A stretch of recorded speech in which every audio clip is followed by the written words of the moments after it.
What's going on, y'all? Show Love Campaign, episode 13 with the homie Jaudon. Hey! So, can you please introduce yourself, let the people know who you're with, and things of that nature, please? Sure. My name is Jaudon Rainey, and I am here from Metafold, which is a nonprofit that services people in our community that are Black and brown. And our hashtag, our slogan, is Getting Black Right. I love that slogan. Thank you. I made it up. Okay. So can you explain to a person like for people looking to start a nonprofit, what advice would you give them to start a nonprofit?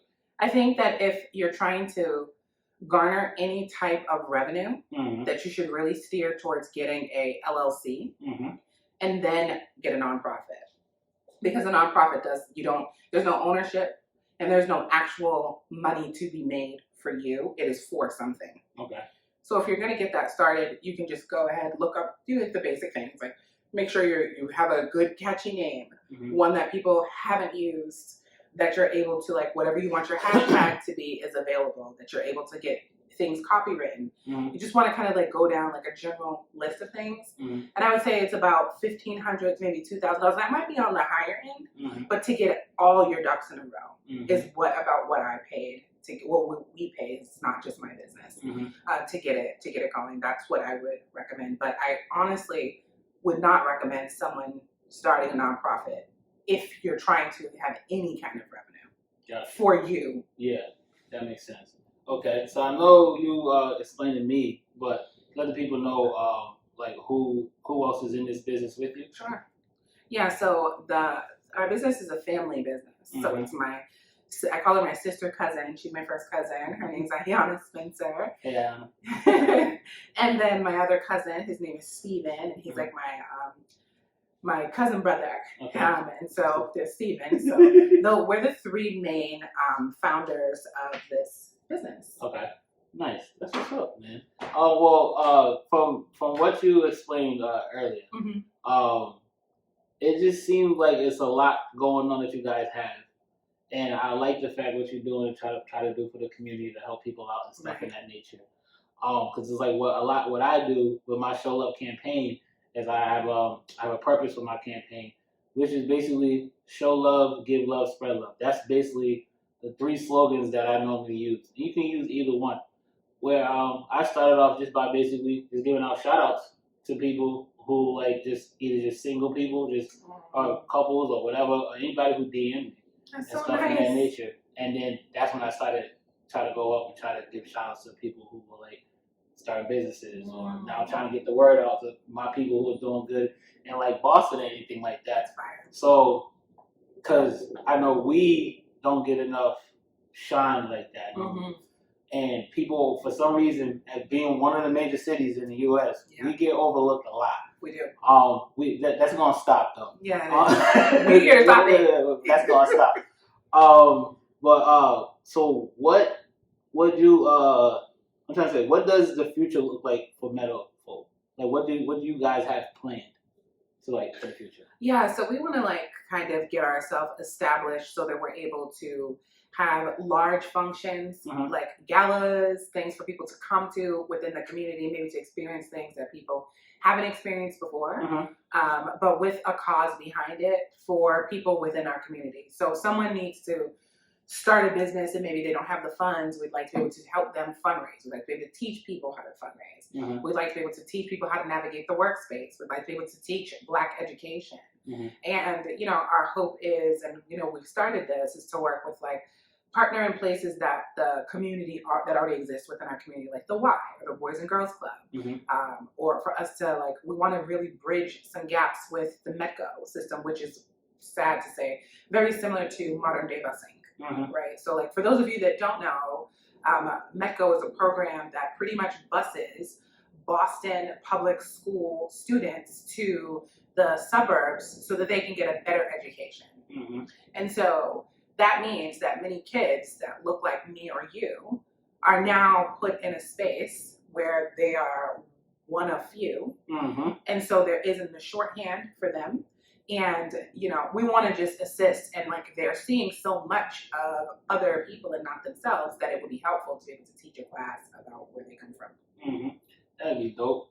That like, cause I know my sister Swana and my brother Darius, my other sister Nisha, they all went to Medco. Mm-hmm. So that Nisha is the only one who started freshman year and came out with a vote, so she had something to do.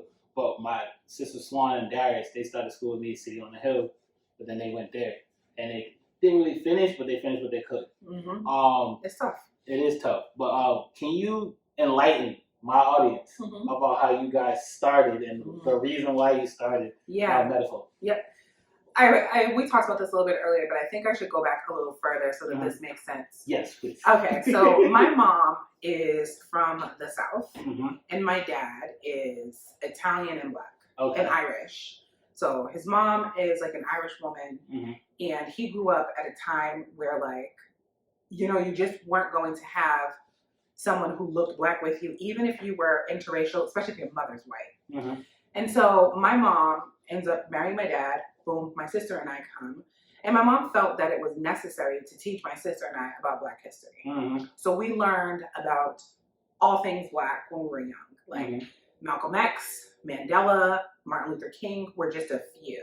But like my mother was reeling it in with Black stuff when we were little kids. So, you know, like I was the kid in school that was like, Christopher Columbus actually didn't. You know, like, I knew, right, exactly. Right, exactly. And, you know, like really talking about like slavery and things like that. And it's like pushing back on people saying like Black people didn't start from slavery, you know, like because I was educated young, which gave me like a huge pride in being Black. And when I realized that there was this giant gap, like not only with kids, but with people like myself, I was like, dang. And then over time, like having conversations, I would notice that people with like minds or who had some Black, I want to say like education, but you kind of knew like where your history, put it like that. The way that the vibe, the energy that you would get, it was like enlightening and pleasant, and like people wanted more. So this was like a little piece that kind of was always in my mind, like, geez, this is definitely something that we're hungry for. And then, you know, over time, you know, working in a lot of white spaces, I did not ever get like a tap. You know, no one like guided me in spaces the way that I would have liked to have been groomed. More so what was happened was like, be on time. Don't call out of work. You know, do a good job. You gotta work really, really hard. Like shit that I'm like, I'm not a slave. Like, no mess up. I'm not, you know. So it's like so hard, right? It's like a contradicting thing. Like one hand I have like my mom who's like, you should be proud to do this and this is what you come from, at the same token, it's the very same person who's pushing to me like, you have to prove that you're a good slave in a way. I get what you're saying. And so like that was like a big contradiction. So anyway, long story short, there were some experiences that I had while navigating the workplace, and these were things that I started noticing that people that look like me often had as well. There were conversations that we would have. Years later, my cousin and I were talking, and a friend of hers, we were all talking about experiences that we had at work where we were dealing with many microaggressions, specifically from white women. And they didn't necessarily have to be like in a place of power. They could have been under us or at an equal level. It didn't really matter. Like those instances blew up and we were always wrong, you know, or we didn't feel comfortable like at work and didn't really know how to navigate these spaces. So one day we were like, it would be dope if we like had our own business, if we were like teaching people like how to do this, and you know, like kept on going. By this time, I've worked for the city. I'm a union president, so I've advocated for so many people, and I learned a lot about the law and how to like really document things, and was accustomed to not necessarily arguing, but challenging my job, right? So when I had grabbed those skill sets, I was like, oh, let's try it on this end. And plus, like at my old job, I had like moved up the ladder, and you kind of learn how to do all types of things, like coaching people out of their position and hiring and firing and what's right and what's not right. So using all those things, having this conversation, we're like, dang, I bet there's more people that feel like us. We decided that we were going to go out to eat. and we're like, let's go out to eat and see if like anybody ear hustles us. Mm-hmm. And if they ear hustle us, then we got something. To be honest with you, we really wanted to record it. Yeah. Because I wish y'all did. Yeah, I wanted to see this moment. Mm-hmm. It's my biggest regret. Oh, it's my and I don't really have any. Yeah. It's my biggest regret. So we go out to eat, and no kidding, the waitress was like, "Hey, so my motherfucking boss a bitch," you know, like, "Oh, sorry, can I swear?" But I'm sorry. Yeah. So she was like, "My boss is horrible." You know, the lady next to us was like, "Let me explain to you the stuff that this white blah blah blah did to me," and it was like, oh my God, there was like a girl that was on a date, okay? And she was like, hey, here's what I'm going through, blah, blah, blah. It was just everybody around us was like engaging in us in their own time, and then all collectively explaining like their things that they've gone through.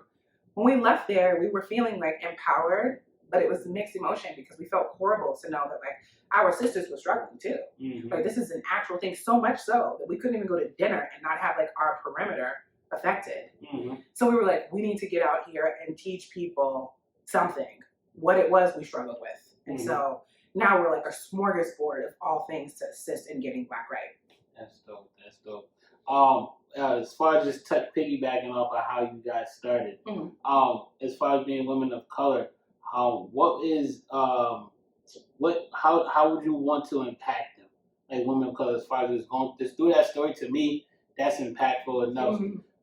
For the fact that people you didn't even know just gravitated towards y'all. That's obviously something. So how would you want to impact other women of color? Our goal, and my goal specifically, is to offer support and guidance and the encouragement that we lack.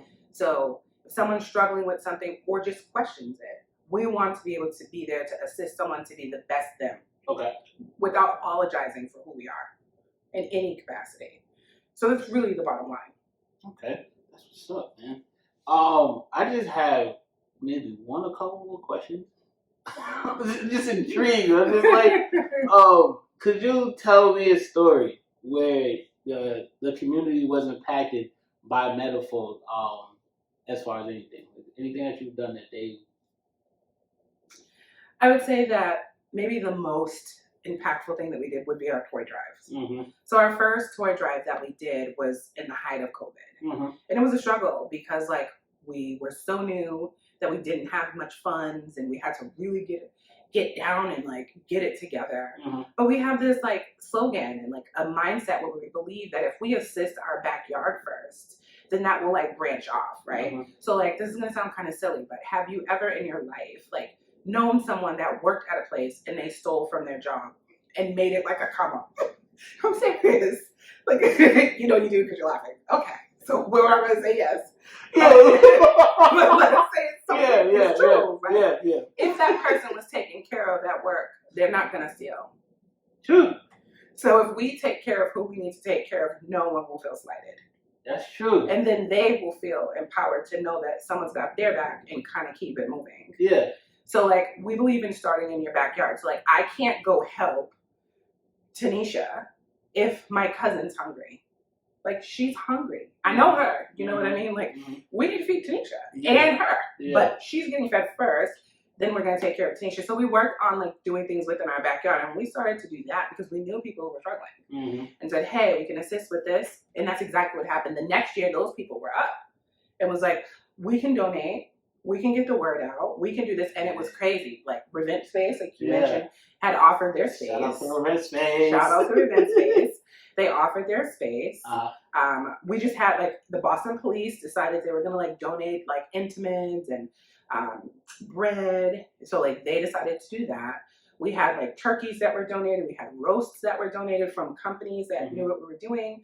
And then people that worked in places were saying, we have these books that were left over. Why don't you come get this? We have these coats from Eddie Bauer that you guys can have. Wow. And this all came from people that we helped the previous year. So I feel like that's the most impactful because with our vision, we saw it happen. Wow. I didn't know all that. That's fire, man. That's just something like, hearing a story like that makes me like think like, what I'm doing is the right thing as far as getting the word out about more about people in Boston that's doing good things that people don't really pay attention or know about. But we never know who's going to be looking at any video or anything like that. People are looking. People pay attention. And I say this all the time, too, because it's like you can post a reel or a video. Let's say talk about Instagram. You can have only 12 likes. Yeah. Why the hell is there 400, 500 something odd views on it? It's because it's getting to our audience. Just because they don't like it doesn't mean people are not paying attention to what you're doing. And I like the fact that you said yeah to this interview because I was super hyped when you said it, and I was just like, oh man, I can't believe this. This is dope. So I just want to say thanks for coming today. Thanks for having me. But before I let you go, I always ask this question about all my episodes. What is love to you? Love to me is unconditional everything. Mm-hmm. Right? It's like sharing all that you have, not just your last bite, but your first bite. Right? Of course. It is like knowing that anyone needs something, and that if you can provide it, you will.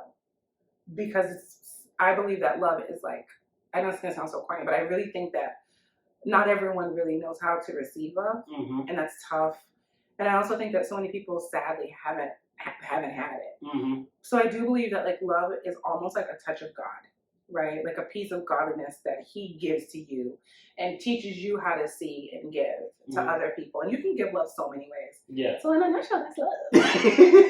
I appreciate it, man. Again, thanks for coming on the show. Anytime. Appreciate you. Everybody, make sure what can they follow you at?